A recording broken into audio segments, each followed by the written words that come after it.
right, guys, welcome back to Always Moving Forward. This has been such an amazing week um, with all the people we've gotten to sit down and talk to. Today is no exception. I have a guest I've been looking forward to talking to, and we're going to learn a little bit more about him. His name's Bobby Washington. Bobby is a filmmaker, and he's also a musician. So we're going to talk to him, get to know a little bit about him. Before we start, just remember to hit that subscribe button. We're pretty close to our 1,000 subscribers, which is been our goal for the last week and a half. So we're almost there. So just hit that subscribe, like, share, comment. Let us know what you think about the show and how things are going. So without further ado, I want to introduce to you Bobby Washington. How's it going, Bobby? Everything is going great, man. And I can't introduce myself without introducing my lovely counterpart, my wife, who's actually my twin. Oh, You wow. know, we don't really look alike, but Right. as far as creativity, as far as everything I do, she Right. mirrors me, I mirror her. We do everything together. Music, she has her own album, I have my own albums. Oh, wow. Okay. Filmmaking, she writes the plots. I actually add the dialogue and add on to the Oh, plots. She right. shoot, she does cinematography. I do cinematography. She edits, I edit. So we both are a partnership. A lot of times people think I do everything because I'm Right. always, out there on social media. She's more like in the background as far Right. as social media. But this girl right here is a beast. That's Cindy Wow. J. Washington right there. So her name's CD. CD. Cindy, Cindy. like Cindy How you Lauper, doing, but that's Cindy? Cindy J. Hi, I'm good. How are you? I'm doing good. Thank you for being on the show. Thank you for having me. So this is the first time I actually had like a couple. Two people come in. So it's going to be interesting because I'll get to learn a little bit about both of you guys. So That's right. that's be fun. Oh yeah. Oh, yeah. So what Especially we about what we go ahead and start and just kind of tell us where you were born and raised and kind of what life Okay. was like growing up and then Okay. I'll ask Cindy kind of the same thing. Same thing. Okay. So I'll make mine really quick and brief. Born and raised in Miami, Florida. Can't tell you the year I was born because then you know my age. We don't want that. So basically, I grew up in Miami. All parts of Miami from Opalaka to Miami Gardens to Hollywood to you name it. I live. Miami. What is it? Miami Shores, Miami Lakes. I lived all over. Pork and Pork and Bean Bean, Projects. everywhere. I've been everywhere. Lived everywhere in Miami, Florida. As mom progressed with her jobs, our living progressed, and we elevated. We moved on up like the Jeffersons. So I pretty much started off mostly in sports. Man, I played football as a kid, optimist and all of that. I played basketball, ran track. More of a sports kid until Michael Jackson came along with that Santa Claus is Coming to Town. When I first heard it, I fell in love with music. Then New Edition came behind him, and I fell in love with music as well, even more with New Edition. So I emulated Michael, emulated Ralph Tresvant from New Edition. Growing up, had many boy bands in high school. Had the opportunity to open up for New Kids on the Block back in the day when they came out with a song called Please Don't Go Girl. We opened up for them at a club called Randolph's, a teenage club in Miami, Florida back in the day. Oh, also opened up for Brenda K. Star thanks to my old manager, Mr. AJ Alexander, who actually discovered Usher. So that's my musical journey. Since then, I went independent before independent was cool. They call it DIY. I call it do it yourself. Do it yourself is the same thing as DIY. But I've been selling my music from the trunk of my car, like MC Hammer, like Master P, since 1998. I sold over 600,000 records by the grace of God, and that's what I do for a living. That's how I met my lovely wife here by selling my music, and she was going to FIU in Miami, and she saw me selling my records. And at that time, I was looking for a beautiful model like her to be on my front cover of one of my albums called Body Friction. So that's how we got introduced to each other. She soon started helping me sell my record. I fell in love with that immediately, along with her, of course. But it just amazed me that she was willing to do that, sacrifice her time to come and sell my music, and she did a great job at that. So good that she had to do her own album, and that's she has her own album now. Film. How we got into film? Hmm. It's crazy. We saw Blair Witch Project. Okay. We saw Blair's project, and it was funny to us how they were running around being afraid of what we thought were rocks. They Right. see rocks and then snot come out their nose, and there's ah. Yeah. So we Right. bought a Sony camera and we ran around our house thinking that we can do the same thing. Right. So we ran around and screamed and saw rocks and we yelled and screamed, but nothing ever happened with our film. Wow. So we just gave that dream up, Oh right? my. Right. That was 2004, 5, I believe. Yeah. I think 2005. Yeah. So I decided to just keep the cameras instead of get rid of the cameras. Just Right. keep them because that movie wasn't going anywhere. We were running Right. around the house yelling at rocks. And I started doing my music videos. I started shooting her music videos. So the Right. cameras came in handy, right? There you go. So I shot my music videos. And then 2009 or 10, we got bit by the bug again. I went to Oh. Full Sail for music production. And Uh-huh. they had me do a small little film skit, which I based around my music sales on the street, how I go out and sell my music like MC Hammer from the trunk of my car. I did Right. it like that. And I fell in love with just the whole cutting and putting it together. So I Right. asked my wife, I said, baby, what if we just do another movie like we did before? But this time, let's make it a real movie this time, not just yelling, Right. run around yelling at rocks. Right. Right. So we actually made this movie called Schizo, which Schizo just landed on Apple Music 2 days, Apple TV 2 days ago. I get confused Wow. with music. I'm a musician as well. Right. But it landed on there 2 days ago, which I'm so surprised because the production value is nowhere near what I'm shooting today. Of course, Right. this is 10 years later, but I guess people like funny because I'm crazy. And in this film, I'm doing the Martin Lawrence, but I'm wearing many different costumes, playing like Right. multiple. You're just being my crazy self. No, it was unscripted, Right. but it takes you places. It has a storyline that we created along the way. And my wife shot the whole thing, right? I'm Right. playing like 5, 6, 7 parts in the thing, grabbing Right. other people as they come along into the film, and Right. we put this thing together, man. And it's been over 10 years, and Wow. people enjoy it, man. It had no lighting. I didn't have the proper lighting. I used the sound on the camera, so no Right. external devices like we should do. Right. But it's kind of like I don't know, man. It's like I want to call it a little personal cult classic, Right. if you will. Schizo is crazy as hell. So if you ain't watch it, You have if you to ain't watch it. Yeah. But You don't guys but see don't it judge like- me. I Don't gotta go judge see me it. on it. She shot it. God dang it. She shot it. It So ain't my fault. let me go back. Let me go back a little bit. So Sorry. you say growing up, you were playing sports. Yes. Okay, so you grew up kind of playing sports. Yeah. And then from sports you got into music. The music bug got you. Because Michael Jackson. Yes. Michael Jackson and New Edition. That's right. Right, New Edition. So kind of tell me how that went about. So you started listening to the music, and then Well, we started break. Well, first I started break dancing. I should go back a little bit to Okay. Curtis Blow and the hip hop, and then You went old school. Beach Street came out. We was pop locking and all that kind of stuff. I was a dancer first, and I Right. tried my hand at rap. Was rapping at first, but Right. then when I heard Michael Jackson's voice sing that song, Right. "Santa Claus is Coming to Town," Uh-huh. I just had to sing it, man. And my voice was high, just like that at the time, like Right. a chipmunk. And I sang that song just like him. So I Wow. was like, you Wow. couldn't tell me I wasn't Michael Jackson. All I needed was a Jerry curl. That's all I Wow. needed. You know, Right? speaking of Michael Jackson, Michael Jackson just had just an amazing talent to be able to Yes. put videos together.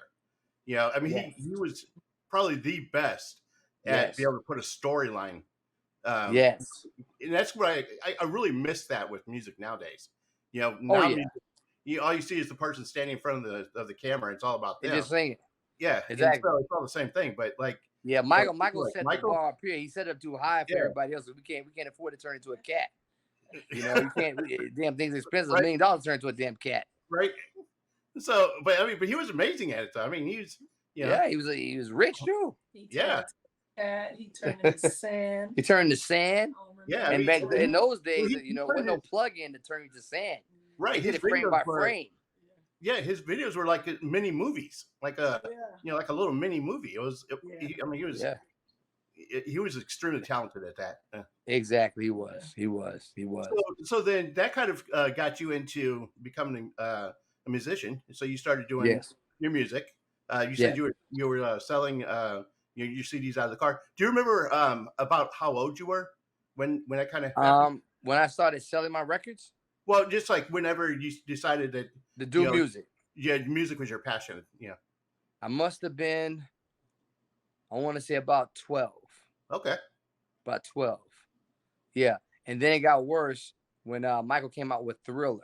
Oh, right. I Yeah. think I was 14 or 15 then. Oh, wow. So I'm putting my age out there now. You guys don't do the math and shit. So you're like, can I curse? Sorry. Yeah. But yeah, so You, when you, Thriller came out, it got you only really look bad. Because then 21. I got You're the all right. jacket. I bought the Beat It jacket. You know, my mom got it for me. Right. Yeah. Yeah. It's over. You know, now I'm Michael Jackson. Well, Yeah. okay. So now, so you started doing the music, and Yep. then you started going into film. So kind of remember when that transition happened, where you said, um, you that film started becoming more of a passion, and you wanted to get involved in doing film. Um, from the schizo, not the first one we did with the Rocks, not that one, not like the Blair Witch Project. That was just fun and joking and having fun. But schizo, I said, man, we kind of got something here, So we did that. 2 years later, we did Steel Chamber. That time we included some motion with the camera. We got better cameras. We had lights. We had script this time, and we had external sound. We learned camera angles. Yeah. You know what I mean? So Steel Chambers is a step up from Schizo. Then we waited another 3 years, and we did in 2017 I Watch, which we just released Okay. recently, and it should be coming out on Tubi TV, on Apple TV. So it'll be sitting next to Schizo and Steel Chamber. So we have those three: Schizo, Steel Chamber, and I Watch. And now the new one that you see, which is about 17, 18, 19, 21, 2, 5 years later from that. Now we're ready. We've arrived when it comes to Right. filmmaking. When you see the quality now, and you've seen the Right. stills, Oh, when you yeah. see it and when you hear it, and the acting is on point. Yeah. This is our first film that we've arrived. And from this point on, baby, it's on and popping like a chicken bone. It's Lord. And that's funny because you said that with Schizo you did 10 years ago. You just took a camera, just ran around and just started filming. 7 days straight. 7 days straight. Knocked the whole film out. Wow. Yeah, and at that point you didn't expect for it to do to go anywhere. No. Let me tell you what I did with it though. I did the same thing I did with my music. I took it to the trunk of my car, and I sold thousands of copies from my trunk. Yeah, so I met many people, man. I had one guy named Mills Cooper who I met, and he just wanted to sit down and talk to me and say, "Hey, bro, I like what you did. He loved the movie Schizo, and the fact that I was marketing myself really impressed him and other people as well. So, it's one thing to make films. I see people making films all the time, short films, but they're not monetizing it. They're not making any money from this stuff. And my thing is, if I'm gonna spend money on equipment and my time, I gotta find a way to make some money from this stuff. It makes no sense to keep making a bunch of stuff you ain't making no money from. So I believe that everybody need to monetize, especially today. In age, you have so many places that's gonna pay you to put your content up. So put it up, and monetize it. Right. And that's great advice too, because first of all, the thing that I try to get my audience to understand is when anything that you're going to do, whatever your passion is, you just got to jump in and go do it. Mm-hmm. If you wait, for to get a professional camera, learn all the lighting and learn all the techniques, if you wait for all that, you'll never do it. That's a trap. Yeah. You're trapped in your own mind. Yeah. It's right. all BS. You're never going to have the camera that Steven Spielberg got anyway. Right. And then, right? You're not going to have the whole staff of the After Effects guys that they got anyway. So you're never going to be able to compete with Pirates of the Caribbean. So they're on a whole different level. But people don't only want to watch those kind of movies. They want to watch something simple as Secret Window. Right. They want to watch something simple as Training Day. Right. So everything will have to be, explosives and people flying through the air and Thor and all that. Right. Yeah, there's a place for that. You mentioned it with the Blair Witch. I mean, the Blair Witch was somebody just running around the camera. Exactly. People just want to be entertained right. for that amount of time. So people put too much high expectations. And I used to do the same thing. I mean, you're looking at a guy who bought at one time about 15 cameras. I got a picture of myself standing in the kitchen with 15 cameras. I got all the Canon line and 2 Blackmagic. I had a C300, C100, two Wow. 5D Mark IIIs, two 280Ds, 260. I had to have two of everything because Wow. I'm thinking in my mind, I'm gonna do an Iron Man. I'm gonna put a camera on each corner, and Right. everywhere I run into this, I'm gonna be in the frame. Right. I'm thinking crazy, Right. right? Because I'm not thinking about renting I'm these thinking of cameras the out. editing at that. Your idea didn't come just like that. Yeah. Because he heard Spike Lee bought a bunch of Tablets. iPads.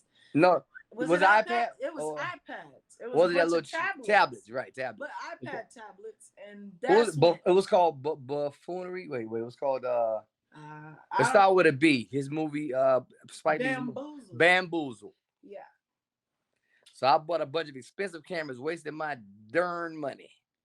And I thought And you only need one camera, only man. need one. Right. You only need one. I mean, two is great when you got talking heads, which Right, I do have two right now.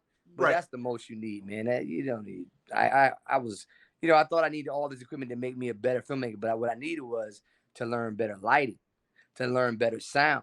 Right. Because those two elements right there can take you from here to here. Yeah. Right. Lighting is everything, man. Yeah. Lighting is everything for cinematic. Look, you have to do it a certain way. Right. That sound has to be done a certain way, because people, if you got bad sound, they turn that movie off. Right. Right. You know what I mean?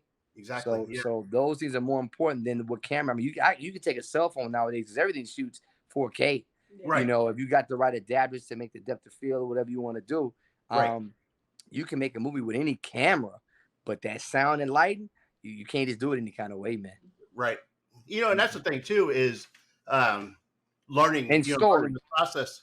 Yeah. And story too. I forgot that story. Oh, yeah, Story yeah. is key. Yeah. Great acting. Sometimes Right. people can pass by that. It can be okay. Right. But that The story got to be on Right, point. gotta be on point. You're right.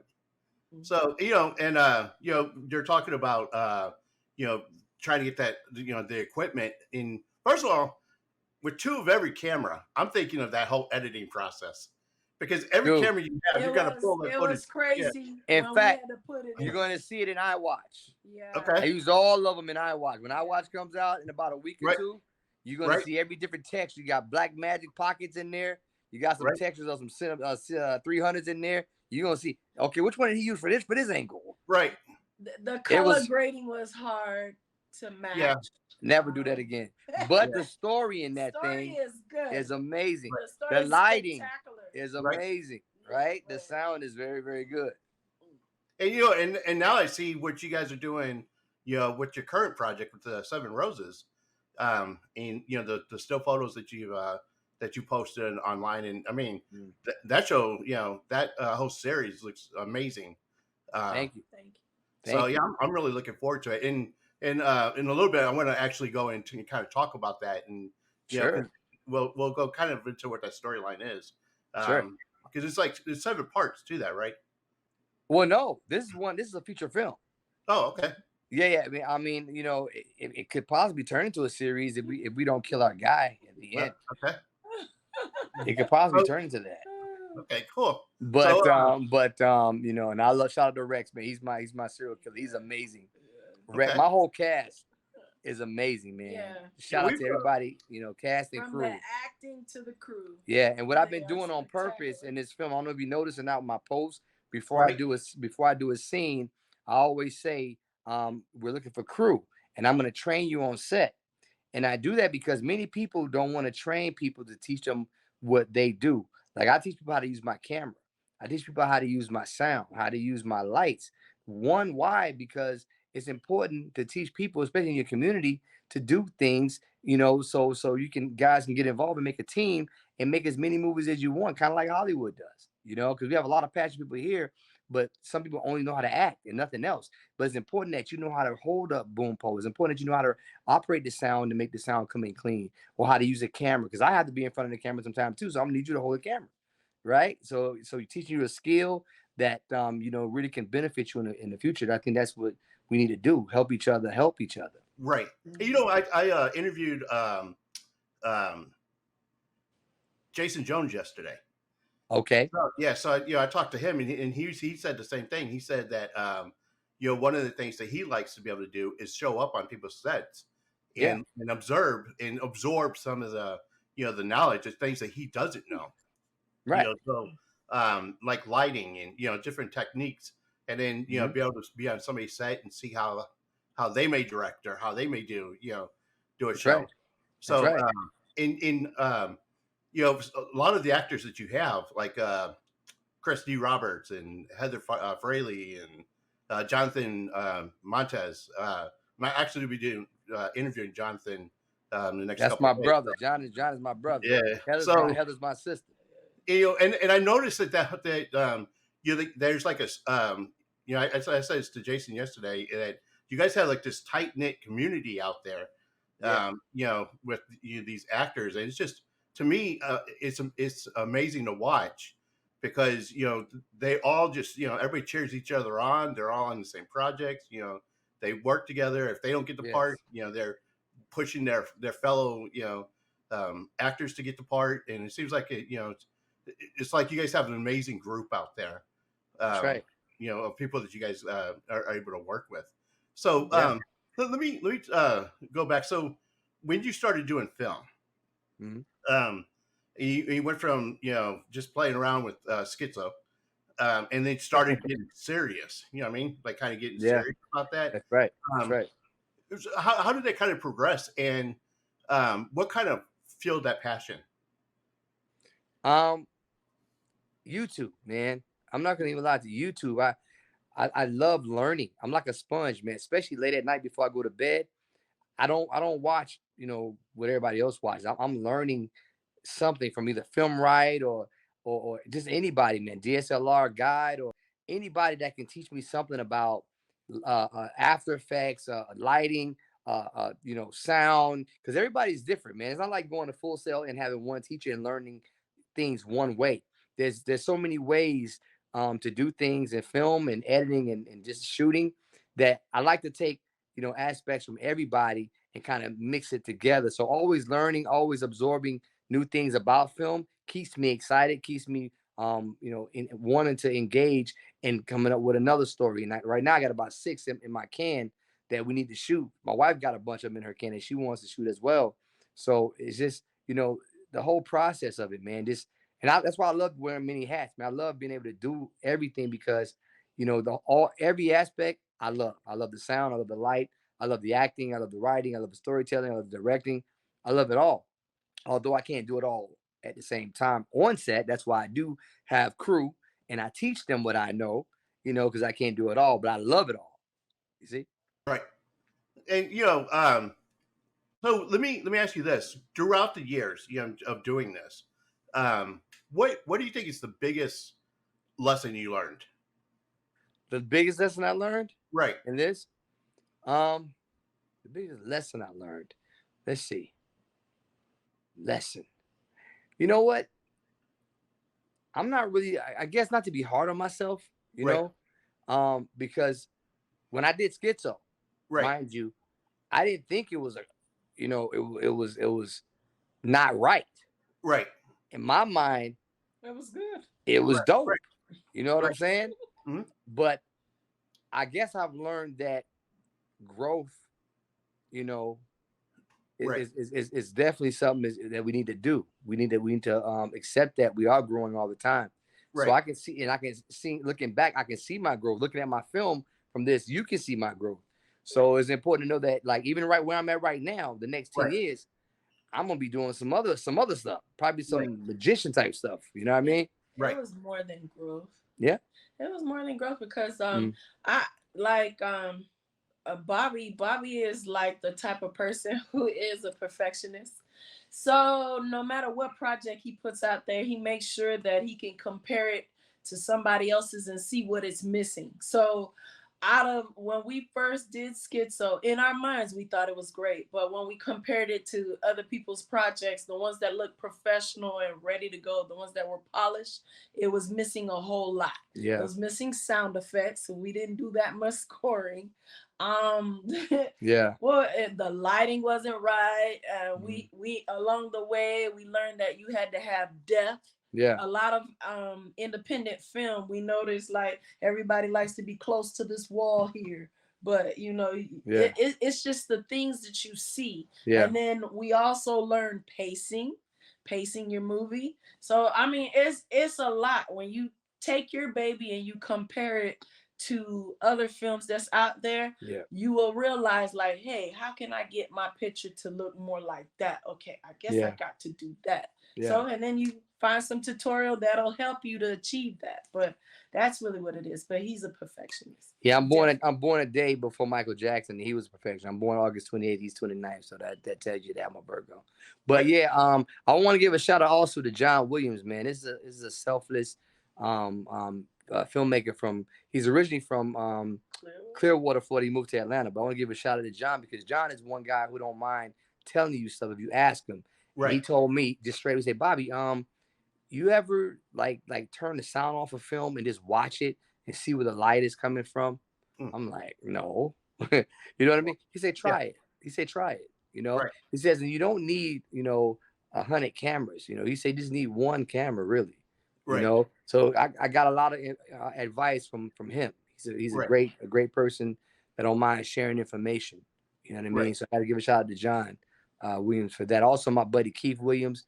They're not related. They both names is Williams, but Right. but they both do film. But Right. Keith is a good guy as well, man. He does film and editing, and he always comes on my set and help me out. So I want to give him a shout out as well. But yeah, just this learning, man. Learning, is definitely key in this thing, and it's a Right. lot of fun to learn and to see where you came from.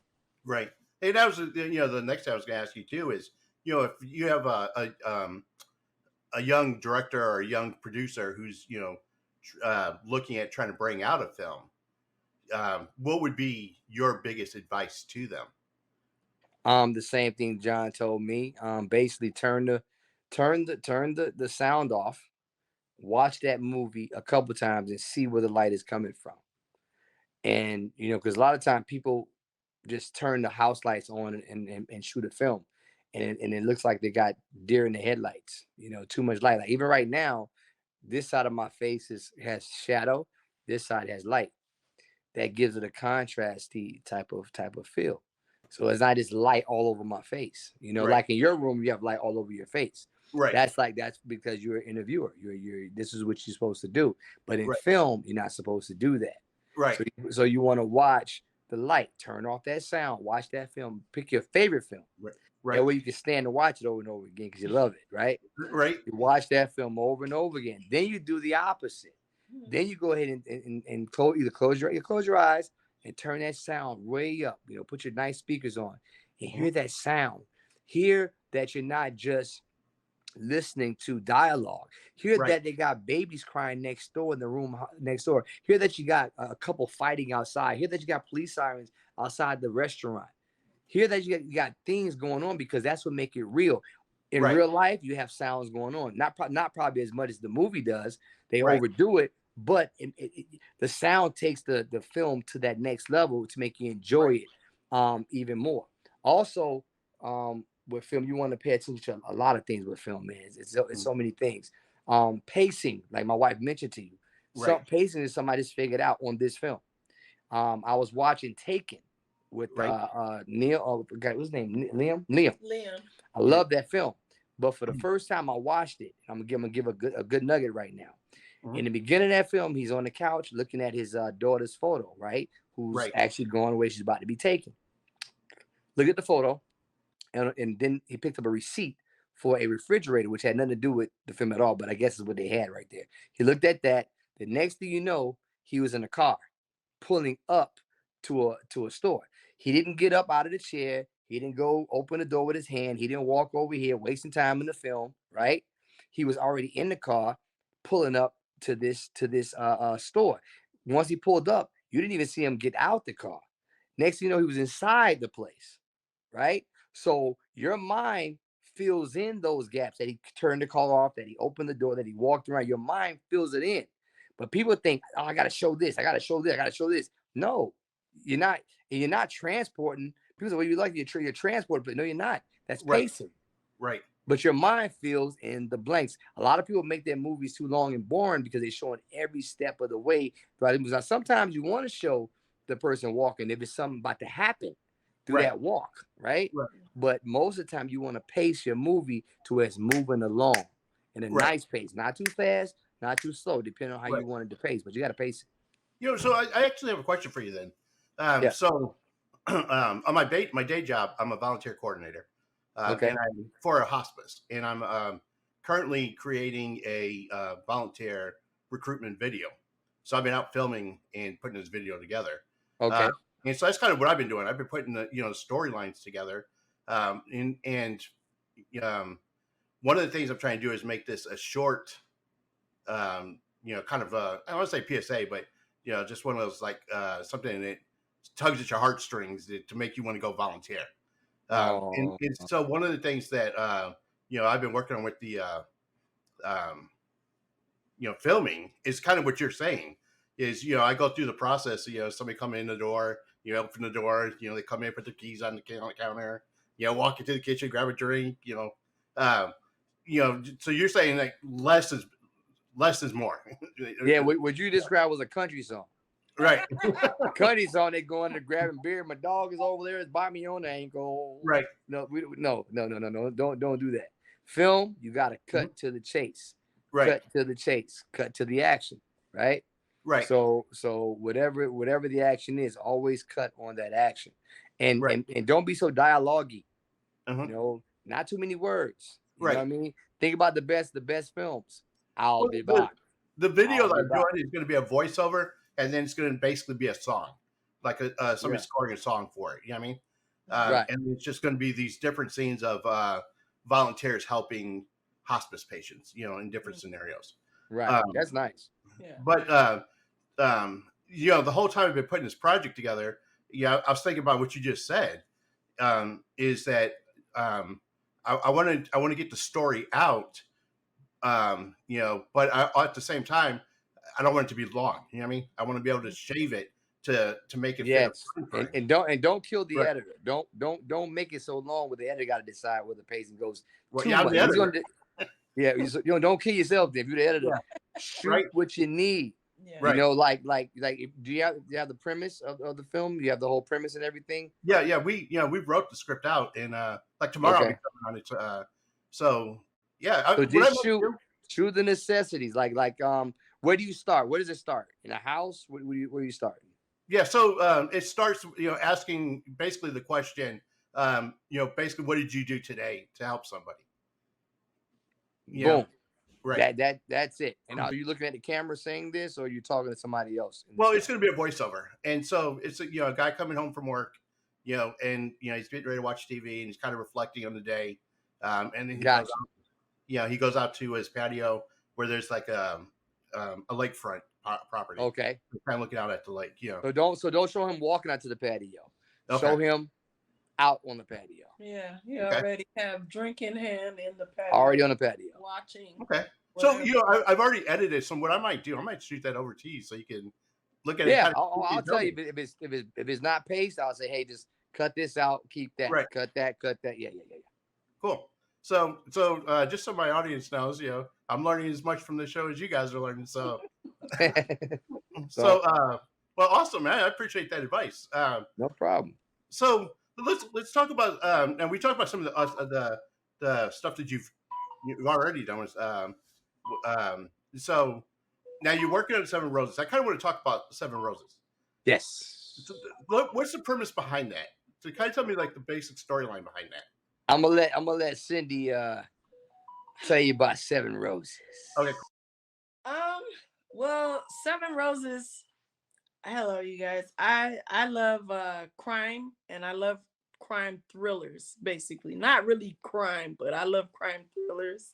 And so I wanted to write a story about a serial killer. I'm always intrigued by the minds of serial killers and why they do what they do and how they pick their victims. And so it took us some time to flesh it out, but at first it was just me just thinking there's a serial killer out on the loose, and he's got these poor victims, and there's 2 detectives trying to in a small town, just trying to find this killer before he kills anybody else. Mhm. So that's how I started off with the whole thing, and then I was just trying to work my way around trying to flesh more things. What does this serial killer do?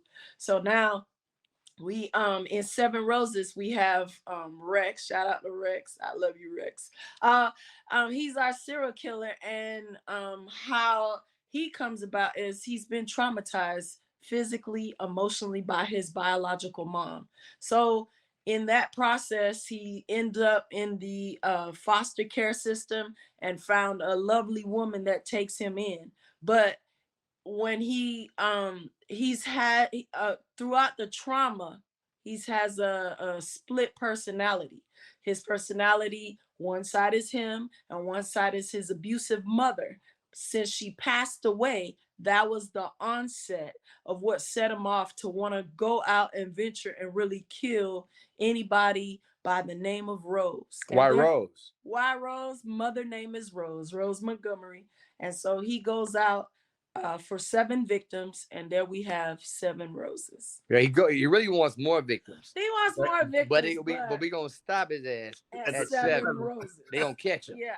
Right. Yeah. Well, it's a great story. Rex. Just looking at him in those still photos that you guys have. He plays the hell out of it. Yeah, he enjoys it too much. Yeah.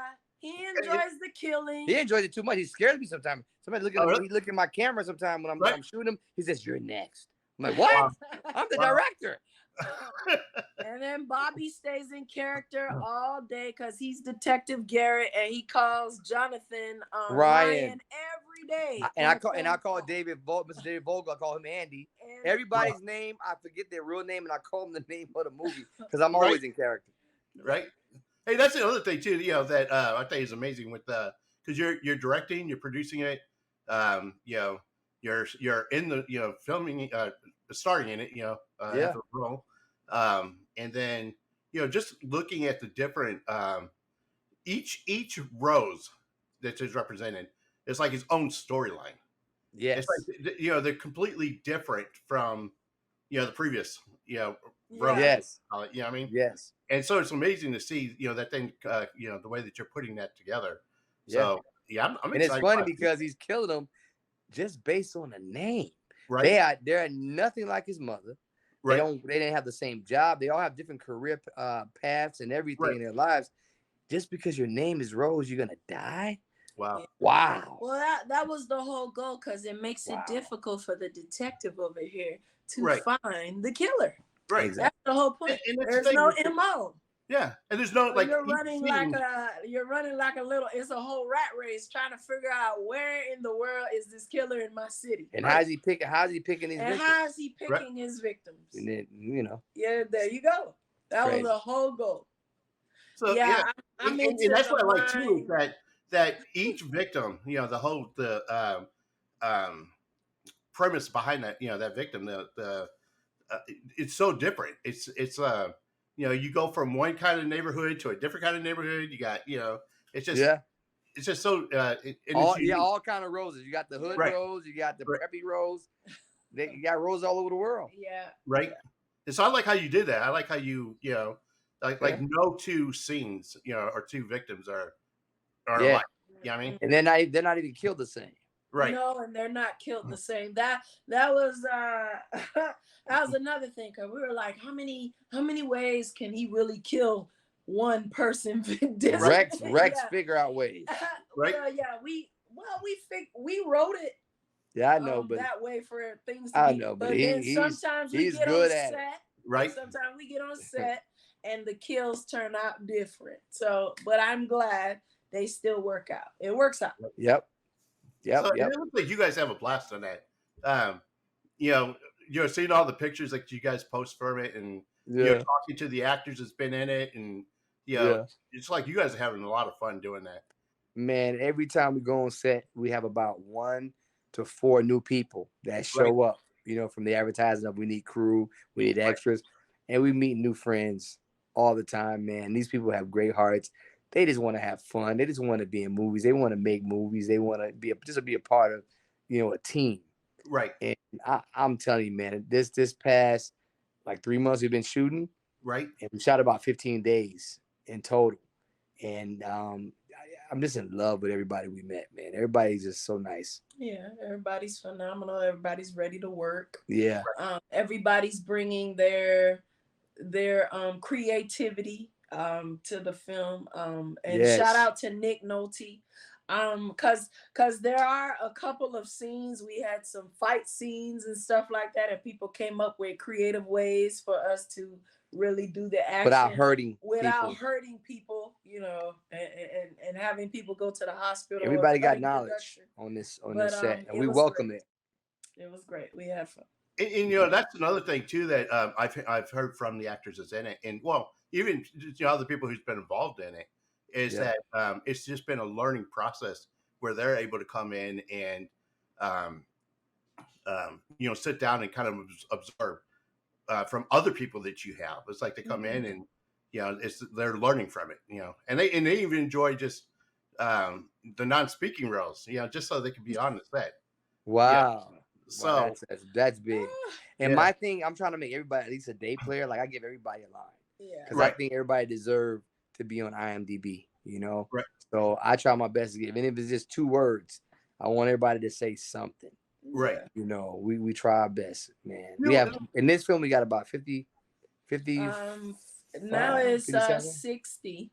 We have 60 actors from the other day in this 60. film. Yeah. And everybody that we see are actors, they say something. Right. And I talked to Jason about this yesterday, about the IMDb. That's kind of how I ran into your guys' community. The connected community is through IMDb. Tell us a little bit about how you guys use that, and for actors and anybody who's interested in the film industry, how they could utilize that program. IMDb. Yeah. Well, I use it. I just got actually the pro account opened up. I was initially allowing one of my actresses, the first actress we actually used on scene 1, the mom of the young Colin, who was a young serial killer. Her name is Danielle. Shout out to Danielle, man. She's been amazing since day 1. But she was originally listing all the actors and stuff on 7 Roses. She initially started this for the first 2 months, and I just got my pro account about a couple weeks ago. So I'm starting to add people myself. I added pictures because we don't have a cover yet. We're waiting for the last scene because that's when all the actors who are going to be on the front cover are going to be in one frame. You're going to have myself. You're going to have John. You're going to have Rex the Killer. You're going to have one Rose, the 7th Rose. It's going to be 4 of us on the cover. So on that last scene is when all 4 is going to be in the same place at the same time to take the photo for the cover. But right now we have regular pictures up on IMDb. So I use it to link the actors who've done stuff already to the film, and also use it to bring in new actors to IMDb and give them a credit for the first time.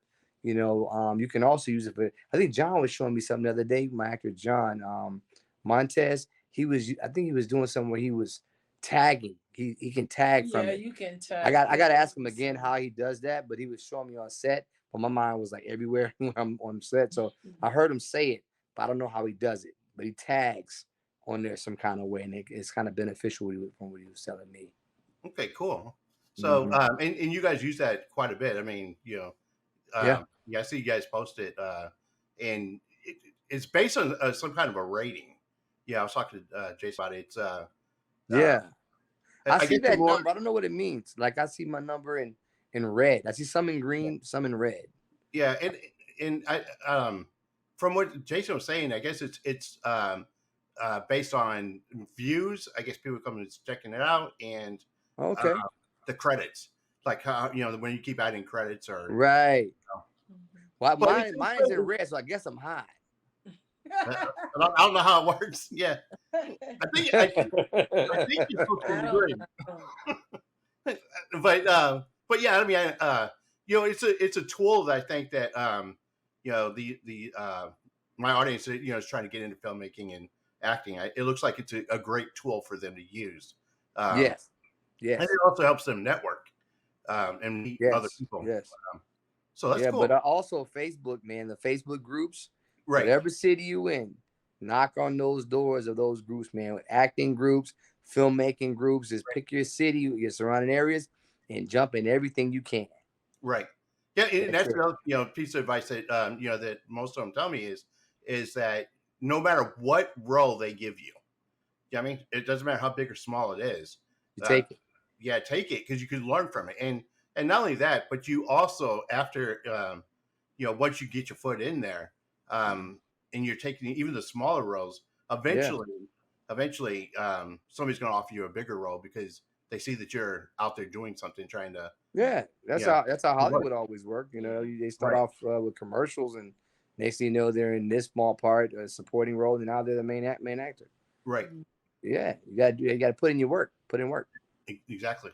So, so with Seven Roses, once you wrap it up, how would somebody be able to go see that? What's the next process? All right, we already have distribution for Apple TV, Tubi, all the streaming platforms, but we're gonna take this a different route first. We're gonna shop it around, to some major production companies, and also we're gonna, of course, have a premiere. We're doing a premiere for the cast and crew only first, and then we're gonna shop it around. And I'm gonna try to attend AFM, not this year, but next year, as well, to see if we can get some connections that way, or who knows, make it a connection way before then, and put it someplace big. Because I believe that this film is definitely worthy of the big screen, and then streaming. But if all else fails, streaming definitely is a powerful tool. Everybody will see it, Right. but I just think that all the actors involved, all the crew involved, deserve a shot at being a big production for this. It should be at the big screen. Right. And when you say big screen, it's kind of what comes to mind for me is that this past week I interviewed Pooja Mohirinda, she's in Chicago Med and The Lincoln Lawyer, and then I interviewed Michael McGlone, which is another big actor. He's from the Geico commercials and Geico. Yeah. And then he is in Bone Collector and One Tough Cop and the Brothers Mulligan. I mean, he's done a lot. Bone But Collector. both I of love them, Bone Collector. yeah, he's both of them told me that they're where they got their first start, with film is in the Sundance Film Festival. Really? So yeah, Pooja told me that she learned a lot by going to that, and then Mike told me that with Brothers McMullen, it was it was released at the Sundance, and they didn't expect it to be as big as it that it ended up being. Wow. And actually, he said that they didn't even he had an idea that the film was going to do well, but it wasn't like something in front of his mind. So he was working other jobs, and then they presented that out, or took it to the Sundance, and then he said that the way that everybody was responding to it let him know that they kind of arrived. You know what I mean? There you go. And from there, like his career blew up. I mean, it's like everybody who was turning him down for roles all of a sudden wanted him. Yeah, that's how it is. Yeah. So I was thinking like a film like that, in Sundance, I think would probably do really well too. I mean, I don't know what the process of going to do something like that, but that's just something that comes to mind, from the people I've talked to. Yeah, I'll go there too, man. I don't mind dancing in the sun. I don't mind dancing in the sun. Whatever. Right. Whatever I gotta do. Let's do it. So you say you guys have a dance in the sun? No, that's not what it's about. I was prepared to go all the way, man. I had a thong and everything ready. So so you guys have some other films that you guys are working on. You want to share kind of some of the ones that you got, or you want to keep? We got one called The Plot that my wife came up with. The Plot. That's one. Okay. We have what else we have? Man, it's a couple. Molasses. One called Molasses, which is an urban film. Dewberry. Oh wow. Got another one. It was about the two brothers. I think it was it had to do with identity. Yeah, identity. Yeah, identity about a twin brothers. Twin brothers. Yeah. That's gonna be a good one. And then also the one with the girl. I forgot the name of that one. The one with the girl who father owns a liquor store, and they ran over. Yeah, Molasses. No, not Molasses. They ran over somebody, killed somebody, and they tried to get away, but the person saw them, and they went. Remember? Forgot I the don't name of think that one. I don't know. Then we had one Better something like The name. Purge, where It's called Blackout. we had one called Blackout. Mhm. Blackout Blackout. Yeah. is similar to The Purge, but not the same. You know what I But find amazing is that you guys are you're doing all these films and well, right now you're in the middle of filming the Seven Roses, and still you guys are in the middle of editing and filming and all the stuff you're doing. You still got all these other stories that you guys are you're writing. When do you guys sleep? man, that's a good one, man. I try my best to get at least 8 hours, but Right? it's hard. It's I don't know hard where you find sometimes. 8 hours with all the stuff you do. Yeah, yesterday we filmed for like what, from 12 noon Right? until 11:30 at night last night. Yeah. So Oh we wow! got home. I still had to put all the equipment away. My wife and I. Then I had to import all the footage. I don't let the footage stay on my camera at night. I'm afraid like a ghost may erase it while I'm Right. sleeping. So I put it in the computer and I make sure it's there on 2 hard drives. Oh wow! I ain't playing no games. Right? Yeah. Right? Yeah. That's what I'm saying. I don't know Yeah, when you guys we sleep. You done had guys some you're so busy with long shoots. Long shoots, man. Yeah, Long we had shoots. some long shoots. We really put in some work, boy. Yeah. But you know what? I really think at the end of the day, it's really going to pay off because Yeah. what you guys are doing is just like I said, it's amazing. Thank you. Thank and you. I'm ready to see the actual. Uh, You know what I mean? Oh, it's gonna be nice. You're gonna be invited to the premiere. yeah. Awesome. I appreciate that. That'd be fun. Yeah. Yeah. And that's the other thing too is um, one of the things I really enjoy, and I talked to Pooja about this about independent filmmakers is I think that independent filmmakers um, I think that it's I'd rather watch a movie from an independent filmmaker than a big name film company Yeah. because big name film companies all they do is crank out the same thing over and over, and I feel Yeah. like the independent It's all it's always been that way, right? Like Yeah. Right, I didn't realize They it. do remake. I didn't realize like back in the 70s, man. right. remake after My remake. favorite film in the 70s was Penitentiary Mhm. franchise. Do you remember Penitentiary? Right. That's with Jane Kennedy's husband, Leon Isaac Kennedy. Mhm. He was an independent filmmaker, and all three had Mr. T in the movie and everything. That was an independent right. film. That film was amazing, and we still quote lines from that film to this day. My Wow. brother and myself, we love those films. Right. They were independent. And being independent, you also, I think, more of an ability to be original and creative. That's With right. the big studios, they always want to. They take what's popular, and then they just keep redoing over and We're over. doing, of course. Yeah. You can tell exactly when the movie's gonna like have the middle, when it's gonna start Right. turning towards the end. You can tell everything is a formula that Right. Well, then you have beginning, middle. on top of that, you got a franchise. You got Jurassic Park. You're 9. Well, there and then people over the last one was sucky.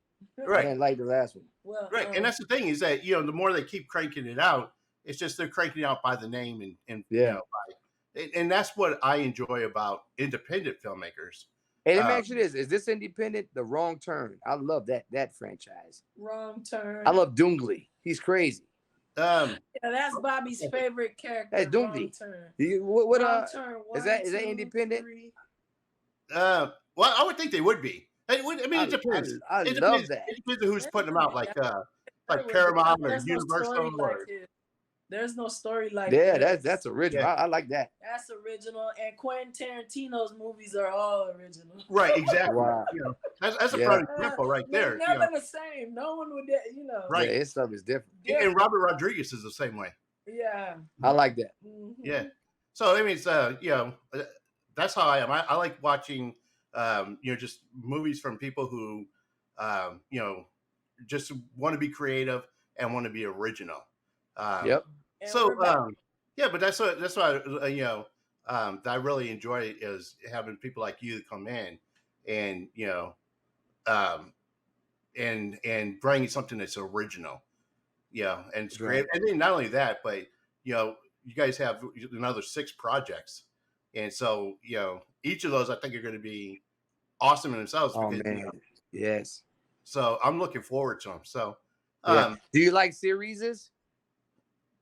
like a series, yeah. I mean, I'll watch Yeah. those. Because Yeah. we're thinking about doing a series too. Okay. Yeah. Me and my wife just finished watching The Walking Dead. So Oh. You watched the whole thing? Yeah. Did Rick come back Yeah. Well, Yeah, Rick after came back. the bridge? After the bridge, Yeah, remember he he lost came on the back. bridge? he He came watched the back. last. I haven't seen the actual last episode yet. No, So- he came He back. came back? He came back. How did they find him? It's just The Walking Dead lost me. When Rick left, Not because when Rick left, it's just it was more like how the story was unfolding. The zombies was competing with day walkers with fake skin on their face. Oh yeah, it was the just- Whisperers. Yeah. Yeah, all that. Yeah. I don't know. It just threw me off. It was one thing we had regular zombies. Now we got people cutting up zombie faces and putting them on. Yeah. That lost me right there. So And there's still I supposed to love be The one Walking more. Dead. Yeah, season 11 is supposed to come out too. So. Oh, see. yeah? Yeah. Oh, So wow. yeah, but I have to That's see the actual last episode from season 10. I haven't seen it yet. So Yeah, I gotta watch it. Now Yeah. the one that made me sad was Game of Thrones. Oh my gosh. oh yes, that's another series I love. I could never Game get of into Thrones. that, man. Yeah. You Well, came start in off when the slow. dragons are killing and eating people. You know? Yeah. The girl looks nice though with the dragons. Yeah. The mother of Well, dragons. you think that until the very last episode. Yeah. Yeah. Oh, she don't look at it at the end? No, you watch it when you get to the last. I ain't episode. watching it then. No, Yeah. he didn't watch it. I watched it and I didn't like the way it ended. I was like, oh, Yeah, I don't know. I was the same way. I was just like, I was like, okay. that whole build up for for that ending was like, I don't know. Yeah. Yeah. Yeah. See, So anyway, you see, it gets you excited, and then you're like, Right. Then it drops you. yeah, drop you. well, like and a that's the bag. thing too is Game of Thrones like the first season kind of starts off slow, and it's basically Yeah, just it introducing does. the characters. Well, let me tell you why I didn't like it. That's where Uh-huh. Bobby dropped off. Let me at, tell you. first Let season. me tell you what happened to me. Okay. The guy that starts off the movie like he's the leader, right? Right. He's the one that cut the guy's head off in the beginning. The Yeah. first The king, father. the right. father, the king, Right. I'm thinking he's gonna survive. He's Right. like a star. Arya Yeah. Stark's And father. then they got his head on a stick. Yeah. John Stark, I'm like, what the hell is this? right? You killed the damn star. Oh, and that's the thing throughout the whole Game of Thrones is that They do that to a lot of their stuff. I heard that that's their thing. They want to No. kill all the stars off. No, it's not that the fact that they want to kill the stars off, but Game of Thrones is it's a competition on who can gain the throne right. Well, I don't like that. and gain kingdom. And Well, I want the guy that I like to stay around. so that's Right. really what's going on. As simple as that. And if you're the You want weakest Rex link, to live. you get your head cut off. That's right. I and want the put on a star to live. stick. Right. And when I saw his head on a swivel, I'm like, I don't want to watch this no more. Wow. Yeah. You know, and but after I say the first maybe 2 or 3 episodes into it, you know, it then started grabbing my attention and The little guy's funny about though. that. What's the little guy's name? Oh, I forgot his name. Every time people watch, I come at people a little bit and go away. I But he's love him. funny. I love Yeah, him. he's- too. The little guy. he's my favorite character out of the whole thing. Yeah, He's funny as he hell. keep me Yeah. entertained, man. It turned I out like him. that the underdog that they didn't care. But they don't for- kill him, right? He stays alive, no, right? they never kill They him. tried See? He's several alive. times. No. See? Actually, he ends up getting the throne of his father because the sister, Yeah. the brother ended up getting messed up. The sister, yeah. I'm saying that they tried to kill him off, but They tried to kill Yeah, him, but that but, little sucker won't die. yeah. Talk about that's the guy that you was there all the way. Yeah. I love him though. I love He's him. funny. Oh my So, God, him but and yeah, his so- brothels and So women. you guys are talking about are looking at maybe doing a series? Yeah. Yep. Cool. Yeah, that'd be That's the next interesting. We're gonna have to name it something else, but we're Yeah, I think it's something. we're Definitely a crime thriller. it's a crime thriller. I'm in love with crime thrillers. Right. Only because I love Criminal Minds. We love to watch and that. then Right. my background is criminal psychology. So Okay. yeah, so you already know what Yeah. with it. Not just the fact that I don't know, just want to know what make people tick, what make people lose it, Right. and how they do it, Right. so And this is the secret how you have a nice long marriage like we have. When you got a person that love the same type of movies you gotta Right. win it. Right. And then she's helping you film them too. So it's writing yeah. and she's got Don't her. get no better. Don't get no Or, better than that. or will I give you a chili to die for? Oh, Oh, Dominique Duns. I love it. Wow. A chili to die for. Oh man. Well, I cool love guys. it. Well, thank you guys for being on the show. I had a blast getting to know you. You too, man. Like I said, I'm excited about your series coming out. Look forward to the new stuff. So, Yeah. how does people follow you? How do they, Find me. right? So they can find you and then keep up with what you're doing and be able to see some of the Oh yeah. from your projects. Okay, I got Facebook pages. I have 7 Facebook pages. Just look at Bobby Washington, and if you see 7 of them, they're all mine. I'm also on. You have a lot of pages, man, because being in the music, I get a lot of listeners to my music. So when you run to 5,000, you have to open up another page, which I did many years ago. So I got 7 pages. I operate them all. Bobby Washington. Also, I have Instagram, which is Bobby Wash, and that's just BOBBYWSH.